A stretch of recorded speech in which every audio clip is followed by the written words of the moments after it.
Hello, good and wonderful people. You are welcome back to my channel. My name is Tessie. Good morning, good afternoon, and good evening to you all, depending on where you are watching from.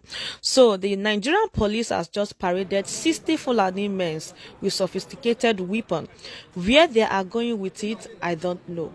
What they are doing with it, I don't know. And someone is trying to protect his community and they are saying it is illegal. I'm just going to let you lovelies watch the video so that you can hear what they are saying. Even the way they carry the thing, we baffles you. They are all Fulani people. Look at them, 60 in number. Where they are going with these weapons, I don't know. So I will let you watch the video and hear what they are saying. But before then, if this is the first time you're watching my video or you have been watching without subscribing, please kindly hit on the red subscribe button down below to subscribe. Also on the notification button. In that way, anytime I upload a new video, they will notify you. And I pray that the same way you lovelies are supporting me here in this channel, God will definitely send people that will support you in whatever you are doing in life, in Jesus' name. Amen. Allow him.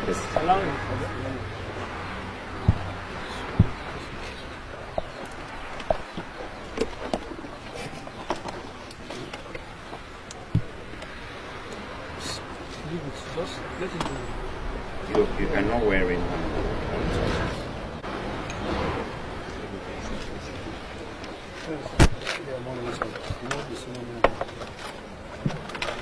What you see here is mind-boggling.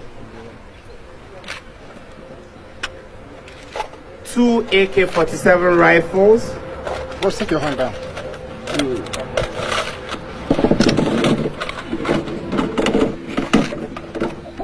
And 5 magazines.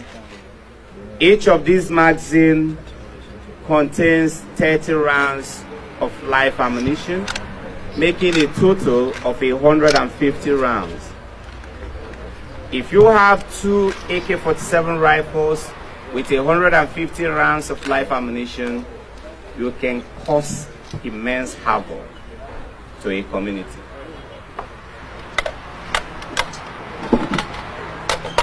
Rearrange it and put it back. Let me arrange it. Oh, yeah, come on. Okay, hand.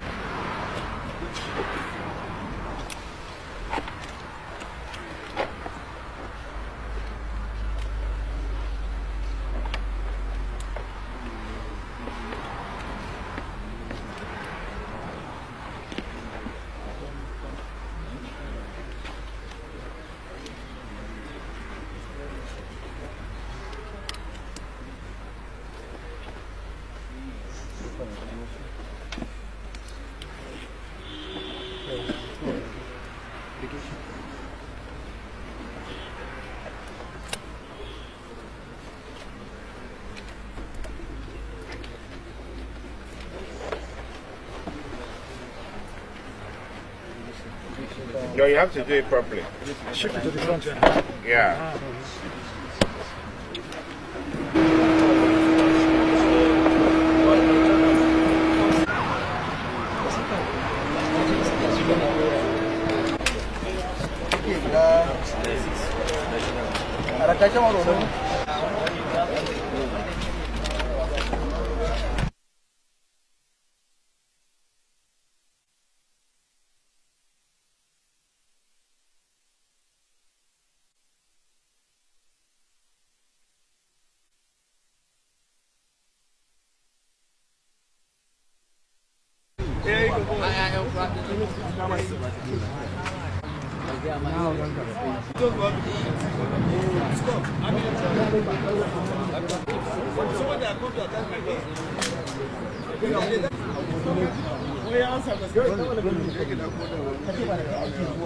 While I'm loaded with weapons. That's what you have here. So you see, we talk and it looks as if maybe we don't know what we are talking about. Not one person, not 2, not 3, not 10, not 20, 60 people, 60 of them. Where are they going? This one, you can see that with the way they pack themselves, you can see that yes, they are into causing, they are about to cause havoc. destruction. They are about to destroy a whole community. That is what they are up to. And after seeing all these things, Nigeria government will not do anything. And someone established a security outfit you said is illegal. It's all right. I have this video here from Femi Fanikayode that I want you all to watch. Take a look at it and don't forget to share this video. Let the whole world see what we are talking about. Mr. Fanikayode, let me go to the angle where I feel that some persons are not happy about. You know that when you talk about the southwest region, you don't have just the Yorubas living there. You have the Fulanis that you talk about, you have the Igbos, you have other tribes living, even in Lagos. Lagos is a place that contains, that have every tribe in it. Now the fear of some of these people are that some leaders from the southwest are already having this negative belief about them. And this Amotekun, maybe, they use against them. Well, that's it's a misconception, and it's a fear that has no basis in rationality or reality.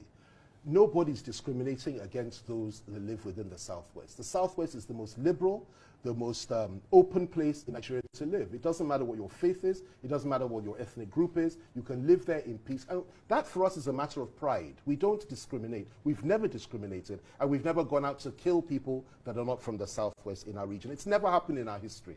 So that settles that. But the issue is this. This initiative has been established to protect not just indigenes of the Southwest or people that we describe as sons and daughters of the Oduduwa. It also goes out to protect every single minority group within the Southwest, including the Igbos, including the Hausas themselves and others that are being victim to these attacks, well orchestrated, well funded, well organized attacks on our people in our territory. It's our duty. It's the duty of those behind this initiative to protect everybody, every single person, regardless of tribe or regardless of religious faith, as long as you're in the Southwest. So it's for everybody. And there's no way such a body will turn against non-indigenes. It's not designed that way. It's designed to fight crime and to stop people from slaughtering our people. And that's the way it needs to be viewed. Really, it's as simple as that. So there ought to be no fears. Nobody needs to be feared by this. But at this moment now, because I also saw some of the viral video of a particular interview that was held in one of the TV stations where a member of the Fulani cattle breeders spoke. And if they have that belief, now some of them are already reacting. And you think this Amotekun will not bring problems? The ones that are bringing the problems are those that have said, if this initiative is not stopped, the Southwest will not be given the presidency. Assumption being that they own the presidency. The ones that are giving the problems are those that have said that this initiative is a precursor to Oduduwa Republic. They are the ones that are a problem. The problem that is being brought is not by the initiative, but those that have got up to say that those of us from the Southwest that believe in it are nothing but illiterates and that we hate Fulani people. This is unacceptable language, unacceptable assertions coming from a butchers association of cattle rearers who know nothing about our history, nothing about our people, nothing about our nation. The people of the Southwest had people in Oxford and Cambridge University in the 1800s, the first lawyer in 1879. We are at the forefront of education, of all sorts of wonderful things. We were the first on the African continent to achieve so many great things. And we've done it from generation to generation, whilst their forefathers were still rearing cattle, which is what they're doing today. It is unacceptable for anybody from Mietiala to speak like that. And I'll end with this. This is very, very important. Mietiala as an organization are the organization that have been giving cover to these people that have been doing all this rubbish. You know why? Fulani herdsmen come under their umbrella. If you really want to help, please sit up and tell your Fulani herdsmen to stop killing Nigerians. The Fulani, do you have proof that they are the ones killing Nigerians? Of course, everybody knows this. There are some things that but you know that among the herders, there are those that are not Fulanis. I am not here to represent those that are not Fulanis. I'm here to tell you why we have this initiative in the Southwest. I'm also here to tell you this. They would do a lot better if they would sit up and condemn the killings by their own members throughout the Southwest. Let me put this to you. The International Terror Index for the last 3 years has indicated that the Fulani, they call them Fulani militants, we call them Fulani herdsmen, are the fourth most deadly terrorist organization in the world, on this planet. Nigeria has constantly turned its back on that. and refused to acknowledge it. Now we are eating what we have been cooking for the last 4 years. I'm telling you, it's no longer a problem for anybody except for us. If the Middle Belt can burn, which is what is happening today, and nobody cares about it, then that is sad. If the East can be terrorized and nobody cares about it, that is equally bad.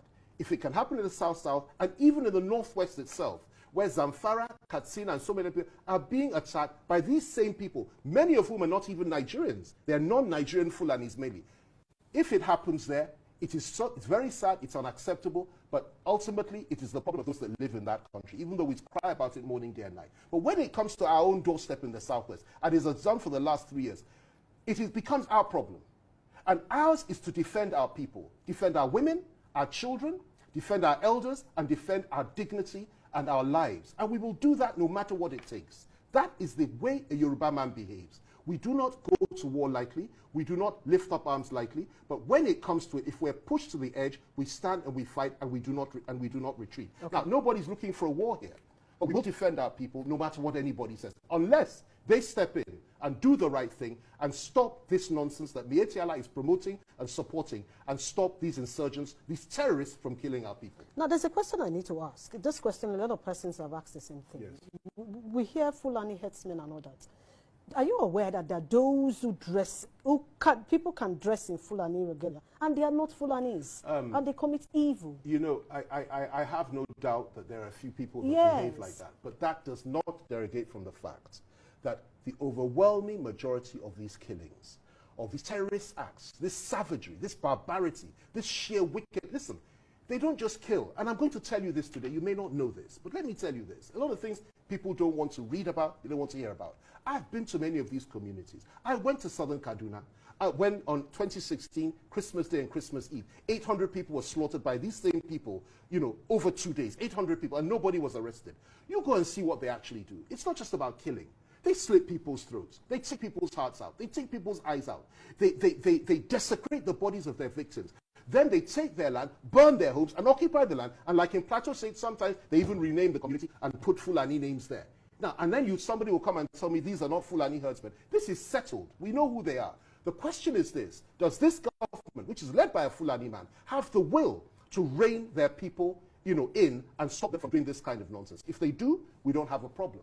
Although they failed for the last 4 years, we can count our losses and say, okay. But if they do not, you do not expect us to keep quiet and act as if all is well, and turn our backs to the bleeding and the dying and the destruction of our own people. We will not do that. Now let's go to the legal issues, because I always don't want people to come to say Fulani headsmen. What I prefer is headers, the violent ones. Yeah, I'm sorry. I'm sorry, Joma. Yes. You know, I have written about this extensively over the last 4 years. I've been vindicated and I've been proved right over and over again. When nobody was saying this, I was saying this would happen.